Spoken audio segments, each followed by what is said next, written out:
안녕하세요. 동네 바보형 조준이라고 합니다.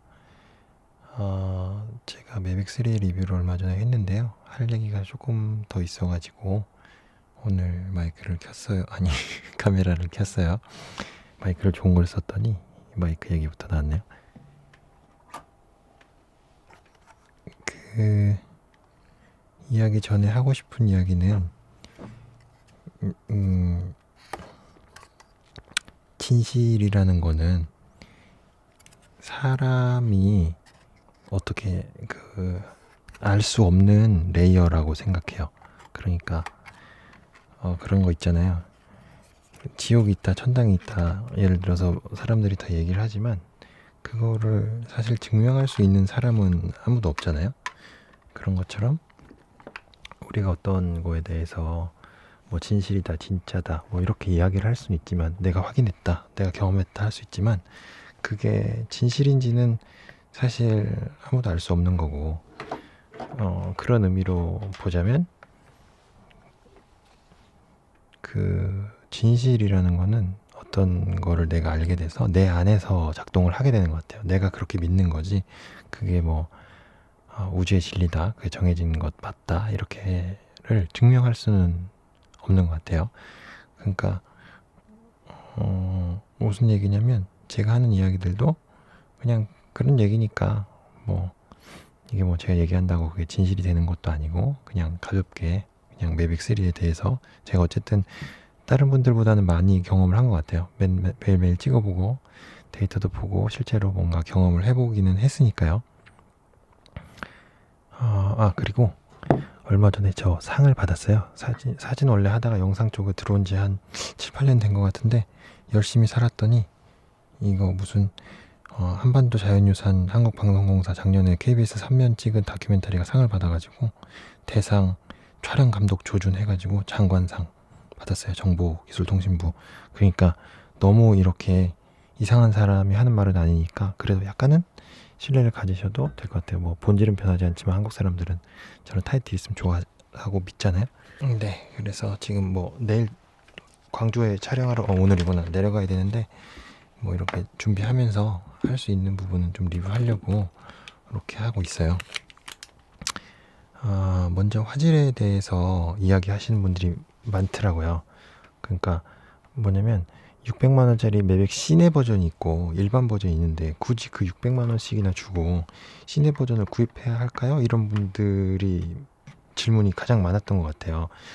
그리고 뭐 그 정도면 충분하다는 의견도 있고요. 근데 이제 저는 어쨌든 촬영 감독이고 촬영으로 돈을 버는 입장에서 보고 있어요. 그리고 사실 300에서 600만 원 정도의 지출을 하실 분들이면 뭐 이게 그런 쪽의 분들이 많을 거라고 저는 개인적으로는 생각을 해요. 물론 취미 분들도 많아요. 되게 돈이 많은 분들도 되게 많기 때문에 취미로 하실 분들도 있겠지만, 그런 분들은 뭐 고민 안 하고 비싼 거 사셨을 테니까 이제 뭐 거기에 대해서 얘기를 할게요. 뭐 간단히 얘기를 하면 사실은 시네 버전도 화질이 충분하지 않아요. 그러니까 저한테 연락을 와서 촬영 감독님들이 이제 연락이 와서 매빅 시네 버전 어떠냐고 물어보시는 분들이 많아요. 근데 이제 그분들이 처음에 묻는 얘기가 대부분 뭐냐면, 프로레스 들어왔다며 프로레스 뽀뽀뽀뽀 되는 거야? 이렇게 물어보시더라고요. 그러니까 사람들의 기준은, 이제 프로들의 뭐 돈 받고 찍는 프로들의 기준은 이제 포포포포가 들어온 줄 알고 있어요. 근데 그거보다 한 단계 아래인 HQ가 들어와 있어요. 사돌돌 HQ가 들어와 있기 때문에 뭐 그걸로도 부족하다. 그리고 심지어 4K 120p잖아요. 근데 그거를 뭐 H264나 265만 되는 그냥 일반 매빅 3 모델로도 충분하다고 그러면은, 저는 뭐 더 이상 어떻게 얘기할 수는 없는 상황인 것 같아요. 그분들하고는 뭔가 기준이 많이 다르니까. 근데 제가 하고 싶은 얘기는, 이게 드론만 가지고 영상을 사실 하기는 힘들잖아요. 그래서 뭔가 다른 카메라랑도 붙여봐야 되는 상황이 되게 많이 발생하는데, 그게 과연 될까?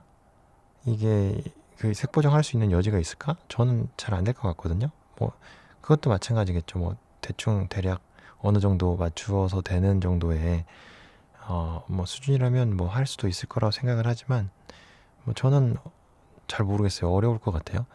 그리고 이제 뭐 순광에 뭐 되게 좋은 상황에서 촬영을 한다 그러면 원샷으로 해서 뭐 잘 노출 조절이랑 해서 정확하게 찍으면 영상 잘 나오겠죠. 근데 문제는 뭐냐면은 드론 같은 경우에는 이게 이제 뭐 한 방향으로만 직진하는 게 아니고 이렇게 180도, 270도 돌려서 뭔가 촬영을 하기도 하잖아요. 그러면은 이게 역광이었다가 순광이었다가 역광이었다, 사광이었다, 순광이었다 이렇게 빛이 바뀌면서 노출이 완전 다 바뀌는데 그 열악한 상황에서 좋지 않은 화질로 원샷으로 담아낸다? 저는 잘 모르겠어요. 저는 인스파이어 2도 쓰고 대형 기체도 올리지만 그렇게 안 되거든요. 그러니까 이게 뭐 시내 버전이 뭐 입장이 다를 수도 있겠지만 그렇게까지는 필요 없다라고 얘기하는 거는 그냥 나는 저거 살 돈이 별로 없어. 저 포도는 쉬어. 이렇게 해가지고 얘기하면 사실 마음이 편하잖아요. 그 보는 뭐 유튜브 보는 사람들도 나는 저거 너무 비싸가지고 못 살 것 같았는데 어우 속 시원하다 뭐 이렇게 될 수는 있겠죠. 하지만 저는 그게 진실인지는 잘 모르겠어요. 이제 뭐 그렇게 화질에 대해서는 이야기할 수 있겠고요. 이 가격에 대해서 한번 얘기를 할게요. 그러면 300만 원 대 600만 원 그만한 가치가 있냐? 저 이제 인스파이어 2를 얘기를 듣게요. 이 위에 기종이고 그 이상의 뭐 비교 대상이 사실은 뭐 경쟁 대상이 없으니까 뭐 그렇게 해야죠. 인스파이어 2 같은 경우에 기체를 사고 프로레즈라는 코덱을 쓰게 되고 SSD를 512짜리를 2개 1테라처럼 2개를 사면 350만 원 정도 비용이 들어요. 그러니까 이제 300만 원이 추가되고 여기에 스마트 조종기까지 더 들어가는 거잖아요.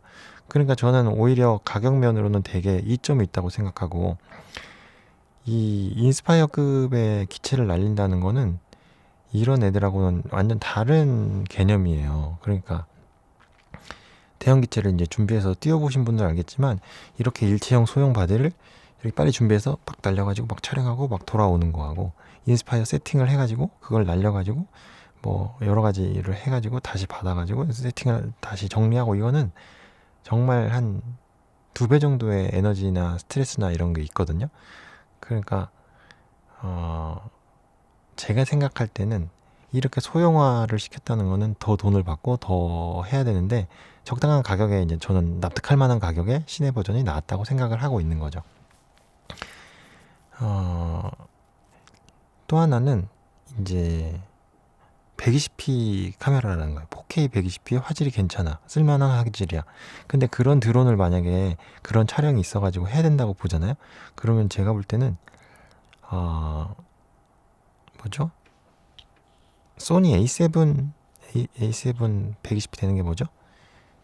A7 하여튼 120p 되는 카메라 요즘에 있잖아요. FX3랑 A7 뭐가 있어요. 하여튼 그 두 기종이 120p가 되는데 그 카메라들이 둘 다 500만 원 정도 하고 그거를 드론에다 올릴 수 있는 드론이 최소한 세팅하면 1000만 원 정도 들어요. 그럼 1500만 원 정도 들었죠. 근데 거기에 올라가 있는 120p 카메라에 들어가 있는 코덱이 비트레이트가 뭐 150메가 이상, 180메가 이상이 안 되는 걸로 알고 있어요. 왜냐면 메모리 맥스가 그 정도밖에 안 되는 메모리가 들어가거든요. 뭐 제가 틀릴 수도 있겠죠. 근데 어쨌든 얘 같은 경우는 비트레이트가 300 정도가 나와요. 그러니까 뭐 A7이나 120p 되는 일반 최소 경량화 해가지고 그거를 120p 4K 카메라를 드론에 올려서 찍으려고 하면 최소한 1500만 원 정도 드는데 얘 같은 경우는 600만 원에 그게 해결이 되는 거예요. 심지어 화질이 더 좋아. 심지어 이게 아시겠지만 그런 카메라를 드론에다 올렸을 때는 카메라가 그 드론 중심에 있게 돼요. 그래서 여러 가지 퍼포먼스나 여러 가지 촬영에 대한 불편한 점들이 생기게 되는데 얘 같은 경우는 짐벌이 앞으로 빠지고 작고 소형화에 오래 날릴 수 있고 뭐 여러 가지 이점이 있는 거죠. 사실은 뭐 제가 이런 얘기 할 필요도 없고 사실은 대안이 없는 지금 포지션이에요.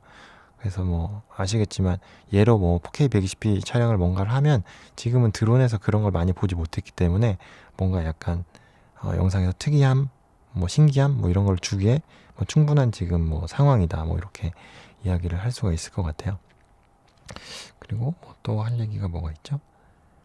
디자인에 대해서 얘기를 하시는 분들이 있는 것 같아요. 뭐 이거는 성능이랑 같이 얘기를 할게요. 제가 이거를 매빅 3를 지금 써본 뭐 결과로 얘기하자면 특이점이 하나 있는 게 이 암대가 좀 길어졌어요. 그래서 이 프로펠러도 약간 바깥쪽에서 이렇게 돌게 되고, 그 얘기는 뭐냐면 이거를 전체적으로 다 폈을 때 이 프로펠러까지 있는 전체 반경 이게 되게 커졌다는 얘기예요. 그 얘기는 뭐냐면 이 바람이나 여러 가지 좀 이런 거에 둔탁한 반응을 보일 거다. 날르는 퍼포먼스나 뭐 이런 거나. 그러니까 반대로 얘기하면 되게 안정적으로 날고 오래 날 수 있게 그렇게 설계 자체가 그렇게 된 거예요. 그러니까 다른 퍼포먼스는 떨어질 수밖에 없죠. 실제로 촬영을 해보면 이전 기체들하고 다르게 굉장히 안정적이고 부드럽게 촬영이 된다고 저는 느꼈거든요. 그러니까 뭐 조종기가 좋아서 뭐 전파도 멀리 가지만 기체 성능 자체는 되게 안정적인 영상을 촬영하게 됐다. 그러니까 그 얘기는 뭐냐면 사실 여기 모드도 있어요. 시내 모드라고 해가지고 되게 약간 스무스하게 더 스무스하게 움직이게 하는 포지션이 있거든요. 그 모드로 하게 되면 되게 안정적으로 영상이 잘 찍혀요. 그러니까 그 얘기는 뭐냐면 드론 촬영 기술이 조금 떨어져도 이제는 안정적인 영상을 되게 잘 찍을 수 있게 됐다. 이런 비전 센서나 이런 것도 되게 안전하게 이제 작동을 되게 하게 되고, 보시면 알겠지만 뭐가 있으면 얘가 이렇게 슉 하고 피해요. 되게 신기하더라고요. 예전에는 이렇게 약간 멍청하게 이렇게 막 안 움직이고 이러는 게 있는데, 뭔가 위험이 있으면 얘가 적극적으로 피하는 상황도 제가 봤거든요. 근데 되게 안정적이고 좋은 촬영이 됐다. 그렇게 됐다고 생각하면 사실은 이제 뭐 1인 촬영 비용이 어떻게 보면 더 낮아질 수도 있고 접근이 더 쉬워졌으니까 PD님들이 직접 날리게 되는 일들도 이제 뭐 발생하겠죠. 자격증 따서 뭐 그런 것까지 있다고 생각하고요. 이게 이제 되게 안정적이고 오래 날 수 있는 대신에 바람을 맞았을 때는 조금 잘 흔들리는 것 같더라고요. 뭐 그건 제 생각이에요. 그 정도 뭐 이슈가 있을 수 있겠고, 뭐 디자인에 대해서 왈가왈부 얘기가 많더라고요. 근데 사실은 저는 디자인 보면 약간 무서울 정도거든요. 어떻게 이렇게 잘 만들지라고 생각이 되고, 뭔가 뭐 불만을 얘기할 때는 대안이 있어야 되잖아요. 뭐 이거 말고 무슨 대안이 있는데 저는 대안이 안 보여요. 그러니까 뭐 그냥 쓸 수밖에 없는 거고, 그게 뭐 크게 뭐 촬영에 문제되는 수준은 아니고, 얘네가 말하자면 제가 보면 뭐 드론계 애플 같은 건데, 거기에 대해서 우리 뭐 저같이 뭐 문외한인 사람이 뭐 디자인이 어쩌냐, 어디가 뭐 어떻네, 뭐 이렇게 얘기할 그거는 아닌 것 같아요. 뭐 물론 뭐 나는 오징어처럼 생겼지만 야 탕크루즈 걔 땅꼬마처럼 생겨가지고 별로야, 뭐 그렇게 얘기를 할 수는 있겠죠. 저는 테슬라 비싸서 못 타지만 야 테슬라 그거 뭐 단차 뭐 심해가지고 그거 차냐 뭐 이렇게 얘기할 수는 있겠죠. 하지만 그렇게 얘기를 하는 걸 보면은 저는 약간 조금 이상하고 조금 약간 우스운 생각까지도 들더라고요. 그래서 뭐 그렇게까지 얘기할 건 없고, 어쨌든 프로들이니까 이거를 뭐 그 돈 주고 사서 그 비용을 뭐 합당하게 받고 촬영을 하고, 뭐 거기에 대한 뭐라고 해야 돼? 투자 대비 이득을 많이 볼 수 있는가? 뭐 그렇게 생각을 하면 될 것 같고요. 저는 뭐 되게 기체나 여러 가지 면들이 되게 좋아졌고 만족하고 있고요. 이게 지금 제가 세대나 갖고 있는 거는 내일 광주 오늘 내려가서 이제 촬영을 해야 되는데, 얘로 뭔가 뭐 약간 실험적인 촬영을 할 거예요. 그래서 이제 실전 투입을 하게 되는 거고, 뭐 쓸만하니까 뭐 굉장히 비싼 A급 촬영에 투입을 하는 거고요. 뭐 이렇게 커머셜로도 뭐 사용을 하는데 지장이 없는 좋은 바디다. 뭐 그 정도입니다. 네, 여기까지 할게요. 다음에 또 좋은 거 알게 되면 뭐 유튜브 공유 뭐 이런 거 해보도록 하겠습니다. 감사합니다.